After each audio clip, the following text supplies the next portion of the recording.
چھوٹی سی زندگی ہے یار، کل پرسوں ترسوں چلے جائیں گے اس دنیا سے. لیکن یقین کرو جب میں تمہیں سمجھا رہا ہوتا ہوں نا تو مجھے یہ نہیں لگ رہا ہوتا کہ میرے سامنے کیمرہ ہے. مجھے ایسا لگ رہا ہوتا ہے جیسے تم میرے سامنے کھڑے ہو اور میں تم سے بات کر رہا ہوں، اور جو میرے دل کے جذبات ہوتے ہیں وہ میں لا کے تمہارے سامنے رکھ دیتا ہوں. اس لیے خواہش ہے کہ جب تک زندہ ہوں اپنے بھائیوں کو اور اپنی بہنوں کو ان راستوں سے روکوں کہ جن راستوں پر چل کر میں نے اپنا بہت سارا نقصان کیا. حالانکہ سوچ یہی تھی کہ اس سے بہت کچھ آتا ہے لیکن کچھ نہیں آتا. بہت بڑے لیول پہ جا کے نا دنیا کو لات مار کر واپس آ کر تمہیں یہ بتا رہا ہوں کہ کچھ نہیں ہے، فائدہ نہیں ہے، فراڈ ہے، جھوٹ ہے، بکواس ہے.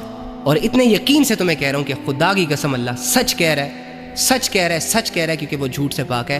وَمَا الْحَيَاةُ الدُّنْيَا إِلَّا مَتَاعُ الْغُرُورِ. یہ دنیا کی زندگی دھوکے کے سوا کچھ بھی نہیں ہے. بادشاہ تخت پہ بیٹھ کر سیٹسفائیڈ نہیں ہے، غریب غربت میں سیٹسفائیڈ نہیں ہے، امیر امیری میں سیٹسفائیڈ نہیں ہے، بیمار بیماری سے سیٹسفائیڈ نہیں ہے، صحت مند صحت کی حالت میں سیٹسفائیڈ نہیں ہے، گنہگار گناہوں کو کرنے کے بعد بھی مطمئن نہیں ہے سوائے ایک شخص کے، الا بذکر اللہ تطمئن القلوب. وہ شخص مطمئن ہے، وہ شخص اطمینان میں ہے جو اللہ کے ساتھ جڑا ہوا ہے. اگر کما رہا ہے تو حلال کما رہا ہے، اگر کر رہا ہے تو حلال کر رہا ہے، اگر جی رہا ہے تو حلال طریقے سے جی رہا ہے، اگر خواہش پوری کر رہا ہے، لذت لے رہا ہے تو حلال طریقوں سے لے رہا ہے. تو آؤ اللہ کی ٹیم میں. اللہ کے بندو، دروازے بند تو نہیں ہوئے. تم سے بڑے بڑے گنہگار اللہ رب العزت کے در پر آ کر خود کو ٹھیک کر کے پرسکون اور مزے کی زندگی جی رہے ہیں، اپنے دل کو مطمئن کر چکے ہیں.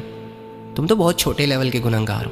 تم سے کیا ہی گناہ ہوئے ہوں گے کہ جس طرح ایک چھوٹے کو چھوٹا زخم بھی گہرا درد دیتا ہے، اسی طرح تم بھی چھوٹے لیول کے گنہگار ہو لیکن تمہیں یہ چھوٹے گناہ بھی، یہ گناہ تمہیں اچھا خاصا ڈیمیج کر رہے ہیں.